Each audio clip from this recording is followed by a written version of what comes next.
is a 2-division world champion, and he thinks he's going to go down as the greatest of all time. And hey, he might still. He still could. The odds are fucking great against that right now. Same thing with Tony Ferguson. I didn't break Tony Ferguson's confidence. I'm not taking this truck from fucking Arman. You won him $5,700,000. I didn't have to ride around in a fucking truck that a dude bought for me when I did make the comment about his wife, you just trying to like hang out with the guy, but he's like constantly stealing all of the thunder and it's irrational. I would leave him too. Like, that's why I broke up with my girlfriends, is because they were somewhat like that. I mean, you think Ili's going to try for a rematch? No, he doesn't get a rematch. He can try, but he doesn't get one. Wow. He quit on the stool. He quit twice. I stopped him twice. You have been linked to Ilia a lot over the years. People saying that he reminds us of you and all that stuff. No way, does he? He has the same tattoos. He says the same stuff. He does the same fucking movements. He was going to scream on the thing. He has a case of great, good lad. He's all right. I like him. Maybe. Wonder if he'll still have those celebration dinners the night before. There's no way. He better not, dude. His team. That's up to his coaches, to be honest with you. It's amazing. Hubris is an amazing thing. Like it people love that kind of confidence. They love that belief in themselves. And when someone pulls it off, people were talking for days about the Oliveira fight. You know, he celebrated the night before. Isn't that crazy? And it worked that time, and it played out great for him. But the lack of experience being the nail. So much experience being the hammer. I knew that was going to happen to him. Really? I knew by his. I just seen the train and that. You need to get it put on you in the gym. You need to get it put on you in the gym. If you're not getting it put on you in the gym, I've been there myself. People, you have to kind of say, listen, you better. Here's $1,000. There's $1,000 cash outside the octagon if you can drop me. If you drop me, you get that $1,000 cash. You know what I mean? It's the type of stuff you need to be doing. You need the guys coming at you. When I did make the comment about his wife, you know, it was in an interview like this where we were just fucking around, and I said it in jest. Yeah, it was 100% true. I was like, he's so fucking annoying. I couldn't imagine being in the same room with him, you know, with his pompous attitude, you know, and you just trying to like hang out with the guy, but he's like constantly stealing all of the thunder, and it's irrational. And it's like, I would leave him too. Like, that's why I broke up with my girlfriends, is because they were somewhat like that. I mean, and so I didn't mean it in a mean way. Like, I would never dig at somebody, and I would never make fun of someone's personal experience. But that was like, that was just my honest take. You are the honest guy. And ever. I was joking, but it was true. You just say what you like. If you look at that right hand that dropped Ilia, the first one, like, we're taught once your jab is out, the faster you pull that jab back home, the harder and faster your right hand is going to be. But Gaethje went jab, one beat in between, and then the two. That's something that's kind of notorious for like Justin Gaethje. It's a very odd thing. He fights at a very weird tempo. Even just one little beat off makes a big difference, because everyone's used to parrying the jab, covering for the two, or parrying the jab, slipping the two. But if someone throws the jab and you parry it, or you eat it, and then there's one beat in between, you don't expect that there's a two coming down the pipe. And that's just something that Gaethje's always, and I don't even know that that's anything he's ever been taught or learned. I said so many true things to him. I told him that he's going to go to the second round, go to the third round, you're going to be fucked, because you're not going to be able to pull yourself out of this. You know, with the way that you're thinking, there's no possible way you can have these expectations, face adversity, and then come out in a positive way. There's no way it could happen. You could dig deep, and you could be even more of a narcissist, and it might work, but you're going to walk yourself into a situation that is going to fucking be detrimental to you. And this is detrimental to his psyche, and this is 90% mental. Well, and so again, I want to see him go. I we'll hope see good things how happen. he adjusts to the loss, but we'll see how honest he will be with himself. Walking forward with their hands down on the opening bell, you're going to get walloped. He's a bit flat-footed. He has his areas. He's not fully complete. He's not a full complete fighter, but he's good. And he can make inroads. His face will have to heal for sure. His face, I'd say, is smashed up. It's just and the also, expectations. He never thought he would have to be here. If he takes the right lessons, that's going to be a super inspirational thing to overcome. It's going to be hard, but I sure hope we get to witness that. I wonder if he's going to stay at 155. Like, you're considerably bigger than him. When you guys were standing next to each other, I'm like, there's a big difference. I've in also frame. really focused on getting bigger last 3 or 4 fights. What would you say to him? Because you've been there before, where it felt like everyone. Well, piled we've not on. been there. We only bled my blood once inside the octagon. I've only bled my own blood once. So I've not been in that situation. He's got banged up bad over the course, which caused him to quit. It's going to be a dark place that he's in right now. He's going to have to dig deep. Can he do it? I think he could. I think he could do it. You know, there'll be motivation to do it. And I wish him well. I always had a feeling that you were going to do some wild shit. And after the Tony Ferguson You couldn't fight, have said I was going to do this. No one could have freaking said this, dude. There was a lot of conversations that I had with people that were counting you out. That was like, I think he can win this fight 100%. I mean, I said it on the podcast. I even said it to Ilia. Like, Ilia was saying it was going to be easy. I've seen that podcast, and he was so wrong so many times. Yeah. You know, not just the whole he has zero chance against Paddy. I think Paddy's going to beat Justin Gaethje. Easy. Wow. Really easy. Yeah, easy. Really easy. Yeah. Wow. That's a crazy thing to say because Justin Gaethje's a fucking animal. He said something about how I probably sleep during the day more than I do at night because I party too much. And I don't think that he's the type of guy that takes care of his body all the time, and he's like very strict with his health. I think he slept more at day than at night. Oh, you think so? Did he parties? I think so. I don't they know. put the camera on him on the last pay-per-view, and he looked like he was so high. For him to think that that's true is fucking insane. Wow, I was like, wow, what a fucking idiot. You know, like to think that I got here by just being a guy that drinks and, you know, has fun all the time. Like, that's fucking crazy. My life is so boring. I don't go to bars. I mean, I don't do any of that. I sleep 8 to 10 hours every single night. This whole week, I was sleeping 12 hours every single night of the fight week. You know, it's just one of those things. If he wanted to watch you have a YouTube channel. He could watch. Well, I mean, he also was- something to be said about how I knew he was watching. If you go back to my other, like, we'll always show sparring. We'll always show me hitting mitts. I didn't show myself hitting mitts one time in this camp. I didn't show myself sparring. But once we get the confirmation that we were fighting with Justin, the first thing, and we go in like Justin's team. We have to advise Justin how he has to fight against Ilia, and we start watching my fights from the perspective of we are Justin's team. You know what I mean? And we do the strategy of Justin, and in base of Justin's strategy, we make all strategy. Purposely. Because we were switching up the game plan big 'Cause time. he Like knew- the tight so punches, he high had hands. he had expectations, but none of them were based in reality. And I controlled that. That's awesome. Like what Ilia did when he was trying to finish you. That he used so much fucking energy. Like, I'm doing 20, 30, 40-second sprints at most. I mean, that was a 2-minute sprint for him. Yes.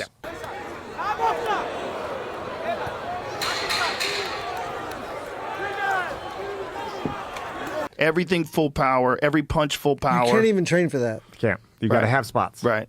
And he didn't. He was just unloading because he's a 2-division world champion and he thinks he's going to go down as the greatest of all time. And hey, he might still. still could. It He might depends on how still. it comes What back, is yeah. he, 28? The 29. odds are fucking great against that right now. Because of that loss? I hope he does. I hope he does too. I hope he does. does, and I know that he has a skill. But I that's know hard that to he overcome. has the skill to be a champion again. However, same thing with Tony Ferguson. I didn't break Tony Ferguson's confidence. I changed the perception of his opponents of him.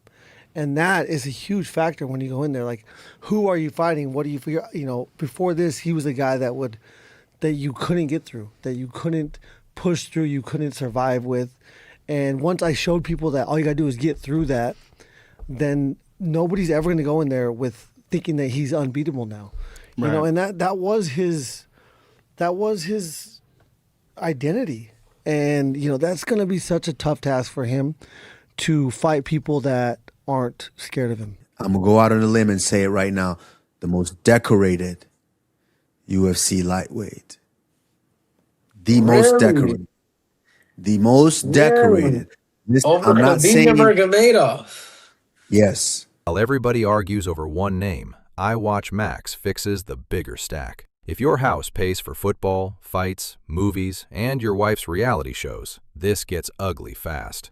YouTube TV is $82.99 a month. Netflix Standard is $19.99. HBO Max Standard is $18.49. Paramount Plus Premium is $13.99. That's about $1,600 a year before NFL Sunday Ticket. Add Sunday Ticket, and you're around $2,000 a year. iWatch Max is roughly 12 times less. You save at least $1,000 a year, and you still get the stuff people actually watch in one place. Look into it. Scan the QR code or go to iWatchMax.com. Click Start your free 24-hour trial. Pick the device you want to stream on. You'll get step-by-step setup instructions straight to your inbox.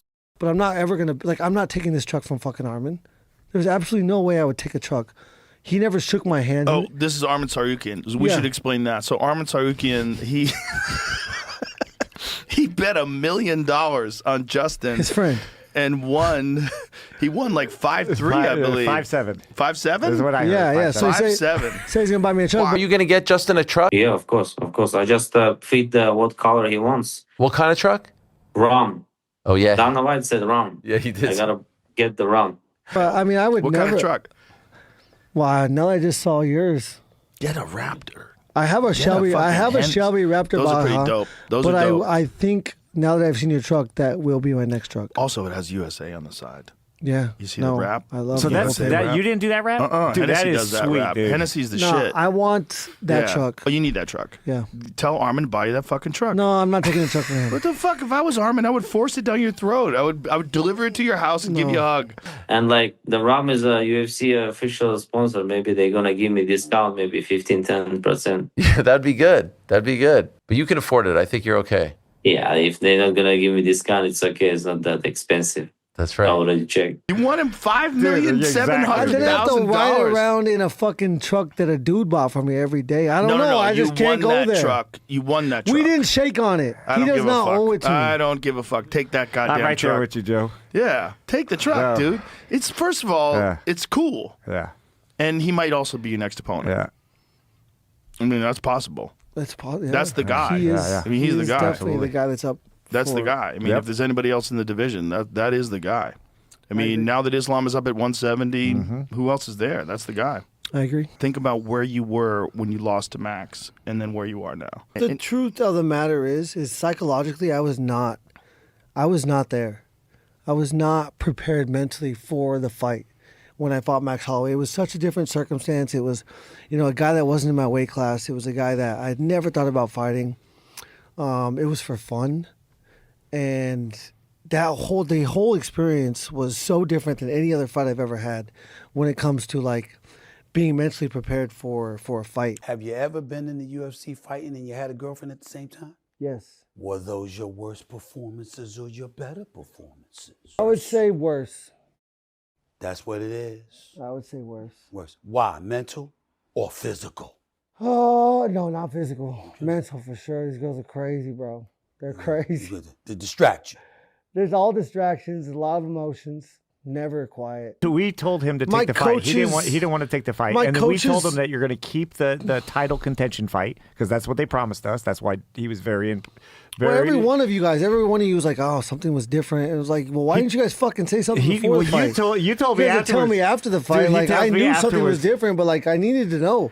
He tells me you guys afterwards, to tell me. he's like this. He's like, I just didn't respect him. And I'm like, how could you not respect Max? And I didn't catch on to it. So it's like, I'm always looking for flags and things like that. And 100%, I take 100% responsibility because that's how we learn. Everybody makes mistakes. I remember the Tony Ferguson fight. I didn't give any fucking water. Like there's like things that we all learn from. But the thing when he had told me that, I'm like, how did I not catch that? I think Gaethje is, when he's on, he's good. He's okay. But when he's off, he's atrocious. And, I fancy him handily. I fancy teeing off on Gaethje. I remember Like, super thinking, talented. what am I looking for? Like, what am I afraid of? I kept trying to convince myself that I needed to find what I was to be worried about, and I couldn't find it. So you always need that before a fight. And so, like, I've never been as present and like, I've never been able to retain a fight. And I, before the knockout, I was there. Like I was in the arena. I saw the lights. I saw the people. I heard the people. Like I've never been there in my life. And I think that I can attribute that to me not being scared. And so me not being in a real fight or flight real life or death situation. Yeah, so situation. you weren't fully focused. You could actually hear the crowd. Yeah, I could hear my thoughts. You know, I had thoughts. I've never had thoughts in a fight because I'm so intuitive and reactionary. And that one was just so different. There was so much. And so, sure, the kicks, the eye pokes. No, I think I couldn't have beat him that night with the mentality that I had. And that was my last lesson to learn.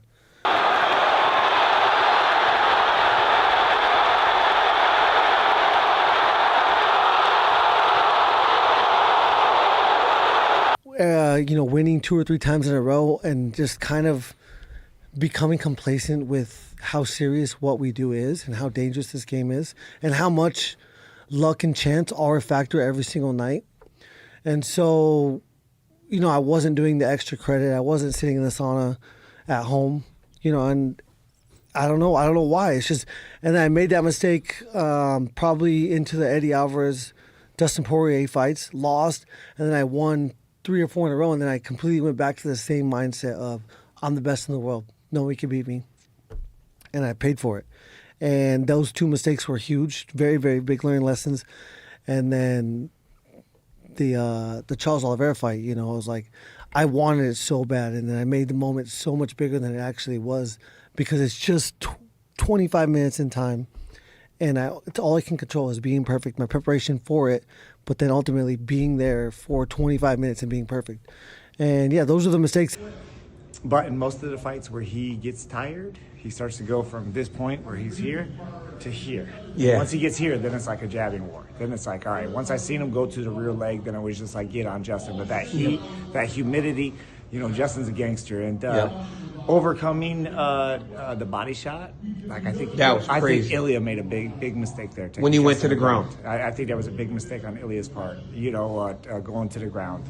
I just want it to be known how disrespectful he would have been if he beat me. If he put me to sleep, can you imagine how shitty he would have been? And it was his persona and the world would have been fucking shitting like they're doing to him right now. I was fighting for so much. Crazy. I was fighting for so much that night. Yeah. I'm never going to let people, for one, I know how special what I've done is, and it would have taken all of it away with the loss. And I wasn't going to let that happen. Ilia's approach was confusing. And I don't know if it was a lack of respect, an overbelief in his power, but he had this weird kind of stance that he's never really had before, where his hands were really high, right hand tucked really, really close. And every time Gaethje would throw, he would like hinge backwards at his waist, almost like his head was out past his heels. And he's never done that before. I fought 2 times in 6 months in the UFC. I've fought 2 times this year already in less than 6 months. And so I'm going to take the rest of the year. I need my body to heal. I have, what's the fucking diagnosis? I have a severe bone edema in the tip of my fibula that happened on Christmas. And I have been dealing with that since Christmas Day. So a bone bleed, like a bruised bone? Bruise, yeah. It's in the bone marrow of the tip of my fibula. Oh. Tip of my tibia clacked against my femur. And it caused a deep, deep bruise, and I cannot get it to heal because I went, I was going through training camp. It really hurt after the Patty fight. People saying I'm juiced, what a compliment. People saying I got bricks in my fucking gloves, what a compliment. People are silly. You can't read the internet. There's always going to be someone saying something. I know, but again, I got here because I was petty. I read comments. I read comments. They fuel you? They do. They do. I've talked to him. I've told him not to do it because I'm like, bro, this fucks with so many people. Just we had the conversation outside. Mm-hmm. Like it'll cause your mind to go crazy. And he's like, I love it so much. Yeah, I think Justin is one of those guys that I think no one deserves it more than him for this platform. And then how many times he's fought for the title and just put it up on a pedestal, just go out there and fight. I love how you say it. Expect a war, always. Some of the biggest mistakes that I've made with fighters that I had is allowing them to think that they're going to go through this fight easy. And then that fight becomes super hard. You think it's going to be a war, then you're like, hey, it wasn't as bad as I was expecting, even if it was a little bit of a war. They're not going to help them in that moment. Yeah. There's no pulling them out. That's fighting. Fighting is mentality. I look at this like there's techniques out there and there's things like that. What makes this sport inspirational and makes someone that want to go out there and beat cancer because they were inspired by a fighter, it's not the technical piece. It's getting back up, and it's okay to get knocked down. I love watching people get knocked down because my favorite part is seeing how they get up. And that, to me, is why I love fighting, is how people get up.